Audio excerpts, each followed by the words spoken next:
Man, this hatch is really pretty, but it is a pain in the ass to sand. But it's going to look good when it's done, if it ever gets done. Today I'm at anchor in Cape May, New Jersey, which is where the big bad Delaware Bay empties into the bigger and badder Atlantic Ocean. On this episode of the Slow Bell series, I'm going to take you from Solomons, Maryland up to Baltimore. So we're starting to get into the upper reaches of the Chesapeake Bay. And I'm also going to throw in some thoughts on anchoring, or at least how I anchor. And let me tell you, anchoring is a hotly debated topic in the yachting world. If you want to start a firestorm on a sailing or cruising forum on the internet, just ask what is the best anchor. A week later, they will still be arguing about the correct answer to that question. But I'll tell you what little I know about it, and you can kind of go from there. Check it out.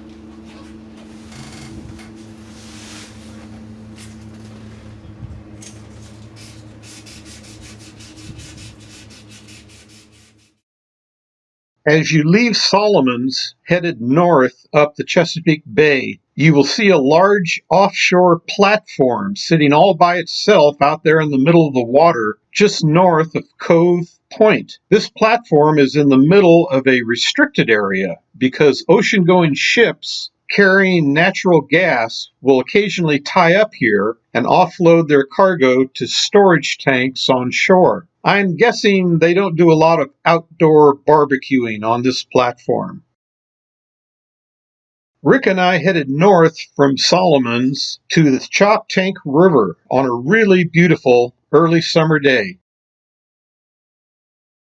Our destination was Trappe Creek, located roughly halfway between Oxford and Cambridge on the northern shore of the Choptank River. My first job out of college was working at a little boatyard at the head of this creek. There is a cool little anchorage near the mouth of the creek, but you have to be careful going in there. There are two buoys at the mouth of the creek to help guide you in, but if you blast past the two buoys in a straight line, you may find yourself aground in the shallows that border a twisting channel. You are better off to go in slowly with a good chart and do a little twisting yourself to stay in the deepest part of the channel.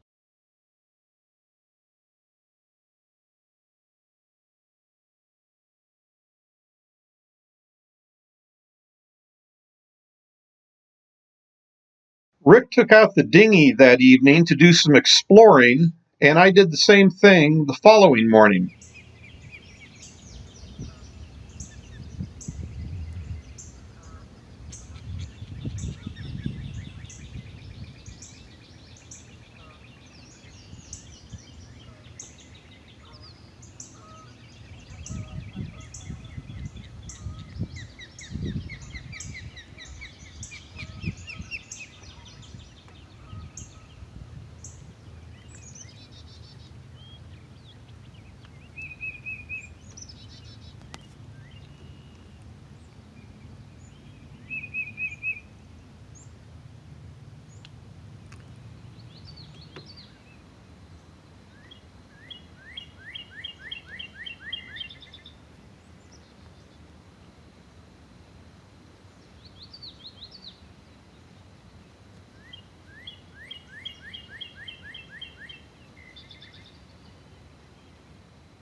We next made the short hop to the town of Cambridge and stayed for one night at the Cambridge Yacht Basin. I lived in Cambridge for a few months while I was working at the boatyard, but the town had grown considerably since that time back in the 1970s.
The next morning, we anchored the boat near the yacht basin to watch the hydroplane races for a while. Unfortunately, I was too late to enter slow bells in the races.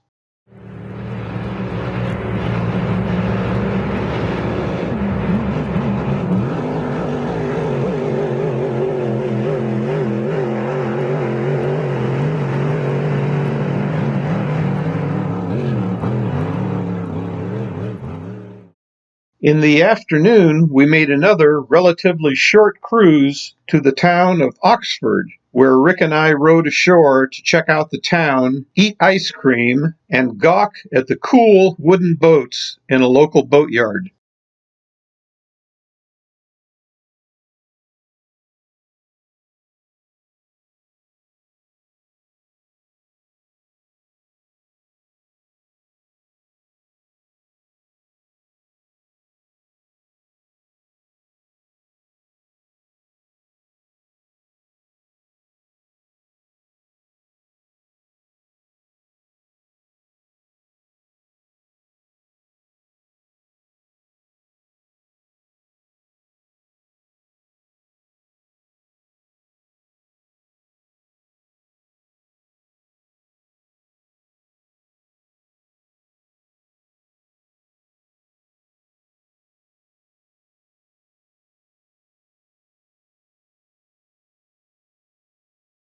From Oxford, we next headed to St. Michael's. This is one of those situations where it is a fairly short distance by car, but a much longer trip by boat, since you have to go out around Tillman Island in order to get to the Miles River. We stayed 2 nights in the St. Michael's Marina. It's a little expensive, but very conveniently located near many restaurants and the Chesapeake Bay Maritime Museum. Rick discovered that we could tour the museum for free that day, so we took full advantage of that opportunity.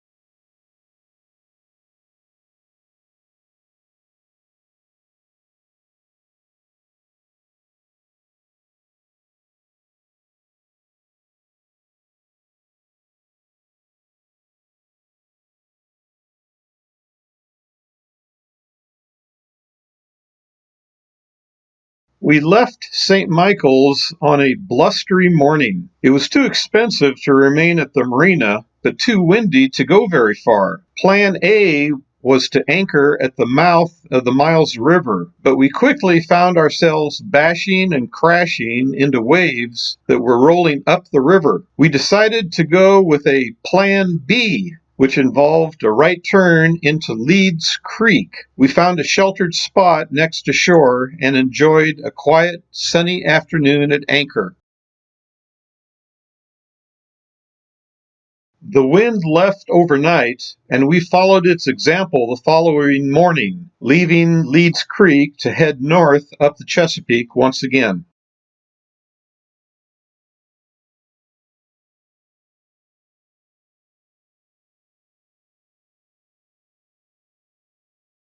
Our final destination that day was the Magothy River, just a little north of the Chesapeake Bay Bridge on the western shore of the bay. But we made a side trip into the Annapolis area to watch the Blue Angels perform as part of the Navy Academy graduation ceremonies. Rick and I were guessing there were roughly 1,000 boats anchored to watch the show.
After the air show ended, we remained at anchor a little longer for some of the spectator fleet to leave. Then we pulled up our own anchor and traveled the remaining distance to the Magothy River, passing under the Chesapeake Bay Bridge in the process. This anchorage is really nice, but it requires a significant detour to get there.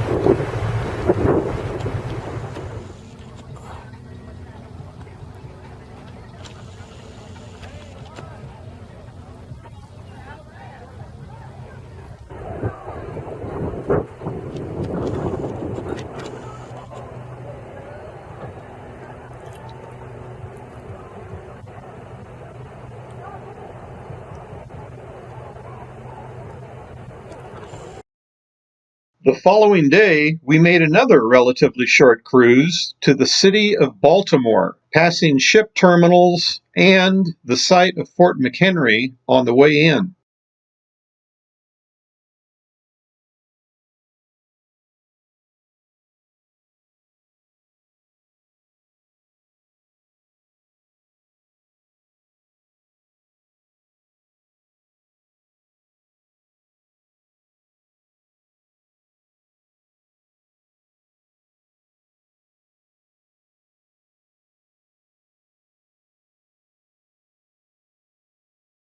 We stayed at Anchorage Marina for the night. It was a nice marina and located only a mile or so from Baltimore's popular Inner Harbor area. Rick and I did a walking tour on Thursday, and then we did a boat tour on Friday when we were joined by my friend Carol from the Washington, D.C. area and her house guest, Dan. The Baltimore Inner Harbor area seems to be one of those places where they just can't seem to build huge new office buildings and condominiums fast enough. Later in the afternoon, we dropped off Carol and Dan back at the marina, and Rick and I made our way over to a relatively rural anchorage off Bear Creek next to Chesterwood Park in the suburbs of Baltimore. I enjoy anchoring, and I do quite a bit of it when I'm cruising. Like most things, it has advantages and disadvantages. The advantages include number one, a significant cost savings over staying in a marina every night. And number two, it provides a very peaceful setting that allows you to admire wildlife and sunsets. Some disadvantages would be number one, the possibility that your boat could end up aground if the anchor doesn't hold. Number two, you can get wave action from wind or passing boats that cause your boat to rock and roll and generally be kind of annoying and uncomfortable. Number three, there's quite a bit more social isolation if you're out there at anchor rather than being in a marina with your friends. And number four, getting to shore from an anchorage generally involves launching the dinghy and messing with the outboard boater and all that stuff instead of just stepping out on the dock and walking to shore. There are different anchors designed for different conditions. For example, some hold better in sand, and others hold better on a bottom surface with lots of plant growth. Some anchors are stronger and more expensive too. There are also different types of anchor line. It is fairly common for yachts to have at least 20 feet of chain attached to the anchor, and quite often a lot more than just 20 feet. This heavy weight of the chain close to the anchor helps to properly position the anchor on the bottom of the anchorage. At the end of that chain, many boaters will use some kind of heavy rope to extend the length of their anchor rod. Other boaters will just use all chain. Either way, the total length of your anchor line needs to be at least 100 feet long, and the longer, the better. By the way, if you are buying anchor gear for the first time, one of the things you need to be careful about is the load that each component is designed for. As an example, let's say you buy some anchor chain and some anchor rope and a shackle to attach the chain to the rope. If your chain has a breaking strength of 1,000 pounds and your rope has a breaking strength of 1,000 pounds, but your shackle has a breaking strength of 200 pounds, you have sort of wasted your money on all that high strength chain and rope because your anchor line is going to break as soon as something puts a 201-pound load on it, right? When buying new anchoring gear or when buying a boat that already has anchoring gear, you need to do your homework to figure out which component is the weakest link. On my boat, I have a Rokna anchor attached to 100 feet of chain. I have another 100 feet of rope that I can add to that chain. I also have a spare Bruce anchor if I really need another anchor, which seldom happens. I also have 100 feet of spare anchor chain if I really need it, which also seldom happens. So, when you find a good spot to anchor, how much anchor line should you put out? Two important factors to consider is water depth and a fudge factor called scope. Scope is the ratio of anchor line length to the depth of the water. For example, if you decide that a 4-to-1 scope was appropriate that day and the water was 25 feet deep, then you would need 100 feet of anchor line. 4 times 25 is 100. The scope fudge factor that you use on any particular day is going to vary depending on the local wind and wave conditions. On a nice day, if you're just going to anchor at lunchtime for a couple hours, a 3-to-1 scope would probably be fine. For an overnight stay, you would probably need twice as much scope, which translates to twice as much anchor line. And if it looks like a windy night, even more scope will be needed. It doesn't take long to figure out that if you're going to anchor in water that is 25 feet deep on a windy night, you are going to need a lot of anchor line.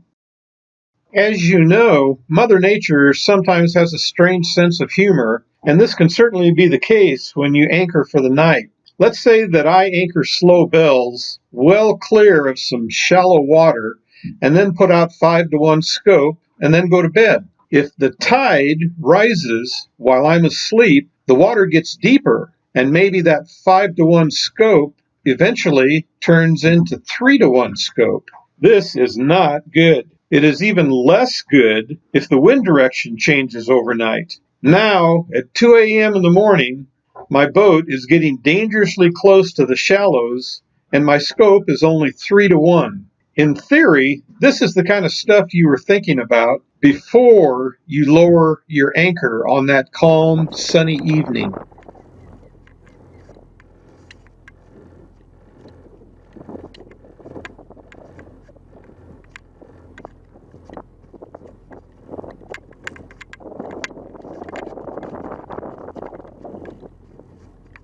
The drill I go through when anchoring is to first untie a couple lines that hold the anchor in place while I'm motoring during the day. Then I let out a couple feet of anchor line so gravity can work its magic on the anchor.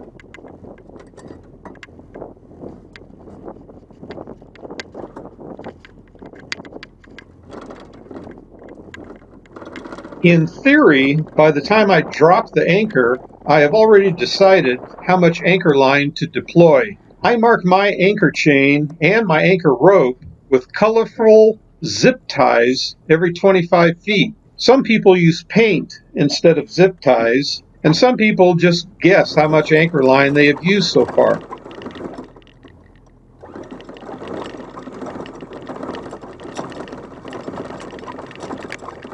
On my boat, if I need more than 100 feet of anchor chain, I have to get my anchor rope out of the lazarette storage department and use a shackle to attach the anchor rope to the anchor chain. Since this operation requires me to temporarily break the connection between my boat and my expensive anchor chain, I always temporarily tie the anchor chain to the boat until I have finished attaching the shackle.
If I end up using my anchor rope, I tie down the rope so it cannot be pulled off the anchor roller at the end of the bowsprit.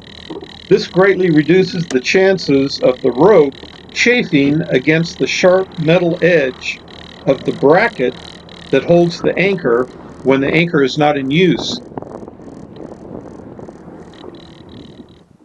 If I'm in a situation where I'm only using all anchor chain on any particular day, I will attach the end of my anchor chain to a rope snubber line. This snubber line has two advantages. For one thing, the short length of snubber line rope acts a little like a shock absorber when your boat gets slammed by a wind gust. Rope will stretch more than chain. The other advantage of a snubber line is that you can transfer either a portion or all of the anchor line load to the big cleats on your boat that are designed to take big loads.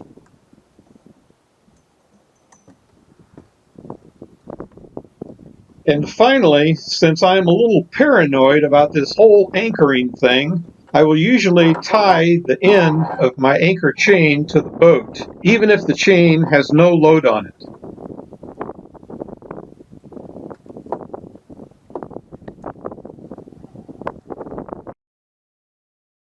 One last thing about anchoring. There are a large number of different apps that you can buy for your cell phone that will tell you if your boat starts merrily dragging your anchor across the anchorage in the middle of the night. The app I have can be used two ways. One way is to just activate the app just before you drop the anchor. The other way is to drop the anchor, let out the required scope, and then when you're all finished, tell the app how far away you are from the anchor and in what direction. Either way, if you get too far away from that initial anchoring point in the middle of the night, the app will sound the alarm. Pretty cool.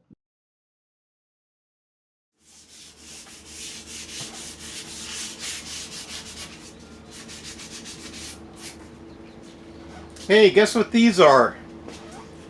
These are, this is a frame for a screen that fits over a opening window in my main cabin. You can see the little grooves where that plastic grommet gizmo, or whatever you want to call it, holds the screen in place. It has been raining and flooding up in Canada like crazy this year. So when I get up there, I'm expecting to be inundated with mosquitoes. And I am really looking forward to that encounter. Thus, getting the screens ready. Well, that's about all I've got for you this time. The next video should be the portion of the trip from, from Baltimore up to the C&D Canal, then across to the Delaware River, down the Delaware River and the Delaware Bay to the Atlantic, up the Jersey coast, and into the Hudson River in New York City, in theory. Hope to see you then. Later.